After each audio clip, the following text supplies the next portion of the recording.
The phone call awakened Paul Terry from the dream of his father. Disoriented, he sat up in bed, staring at the wall of the hotel room. In the dream, he was 13, the age at which the image had first come to him. His father had just died. Reappearing in Paul's sleep, Frank Terry assured his son that he was fine, just living in a different place.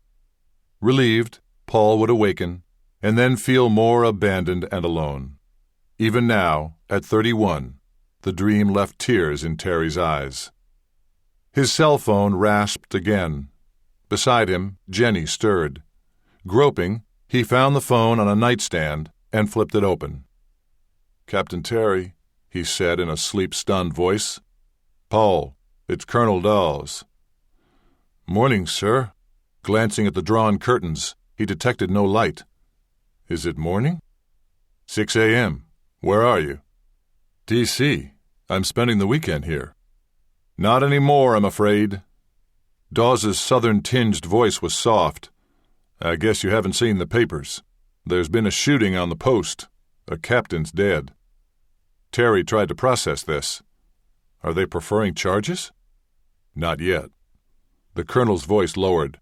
"The shooter is Lieutenant Brian McCarran." Terry was instantly alert. "The general's son?" "Yes. He's in need of a lawyer, Paul. Hopefully not for long."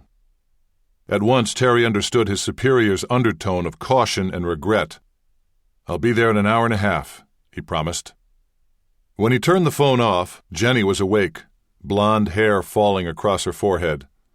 "I'm sorry, Jen. There's been a shooting at Fort Bolton. One officer killed another. I have to go." Jenny switched on the bedside lamp. The disappointment he read in her pretty, intelligent face was mingled with resistance. "Don't they have other attorneys? Why you, Paul?" The colonel didn't explain himself, just sounded worried. She shook her head. "I thought you were leaving the service. I mean, isn't a Wall Street firm about to pay you a ton of money?"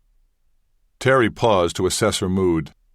6 years after a law school romance had revealed them to be unsuited as life partners, they had become lovers of convenience, who connected only at the end of her sporadic business trips to Washington. For the odd 48 hours, they would always rediscover their shared sense of fun, their enjoyment of verbal combat, the luxury of sex without anxiety or inhibition. It was too bad, Terry often thought, that their differences prevented more. Now Terry grasped that their scattered weekends meant more to Jenny Haskell than she let on. "They are," he told her, "but for another month I can't debate an order." He gave her a lingering kiss, then added gently, "However much I'd like to." He sensed her regret becoming withdrawal. "I think I'll stay here for a while," she said in a subdued tone. "Order room service, read the paper. Maybe I'll call friends in Bethesda." Terry felt his own regret, both at leaving and, as with other women, that leaving did not matter more. He kissed her again, this time on the forehead, then reluctantly headed for the shower.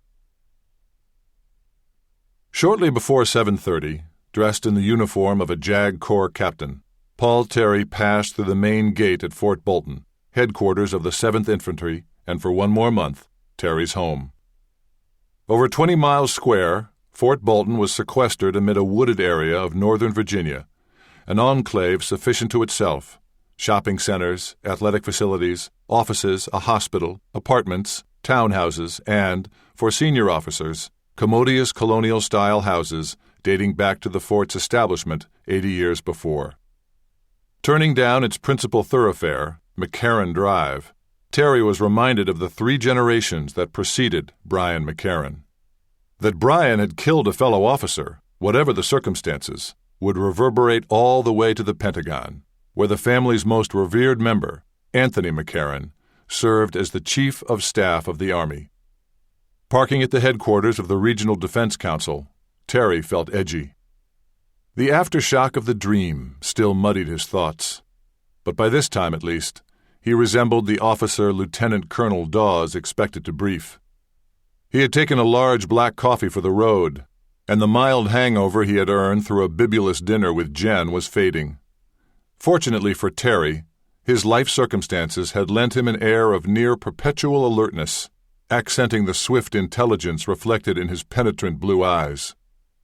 Jen sometimes teased him that he looked like an officer whether he meant to or not.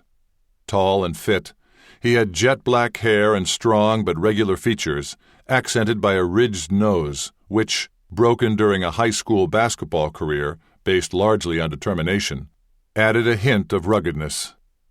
That Terry had never fired a shot in anger did not detract from the success he'd had in the courtroom. Taking a last swallow of lukewarm coffee, Terry went to meet Harry Dawes.